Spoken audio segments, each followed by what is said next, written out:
Hi guys! For today's video, magre-review tayo ng aking parcel na nakita sa TikTok.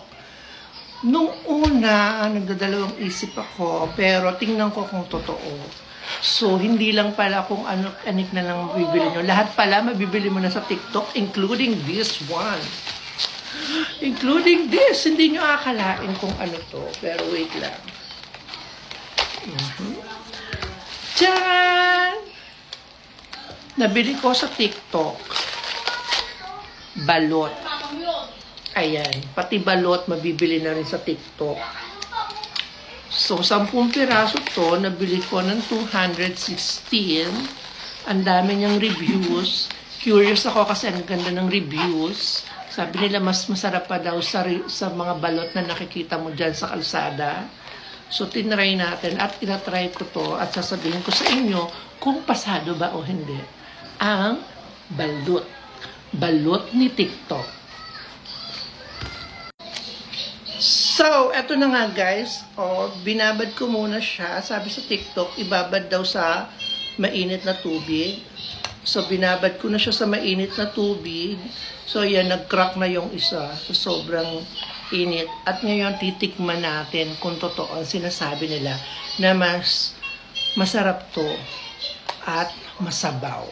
Actually, hindi ako kumakain ng balot. Pero this time, para sa inyong lahat, kakain ako ng balot. So, ito na nga, kumuha ko ng suka. Ang perfect na kasalo, suka. Tapos, siyempre, asin. So, buksan na natin. Ouch, mainit. Ay! Oh my God. Masabaw nga. In fairness. Oh my God! Spicy nga pala yung flavor nito. At totoo. Super anghang. Ang sarap. Ang sarap. Wala pa siyang suka. Wala pa siyang asin pero ang sarap. Grabe. Magugustuhan to ni tatay.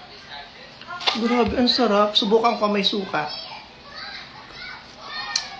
Ang sarap, masabaw siya. Hindi ako nakain ng balot ha, pero ito, siguro dadami lang yung pagkain ko na ba. Dami sabaw.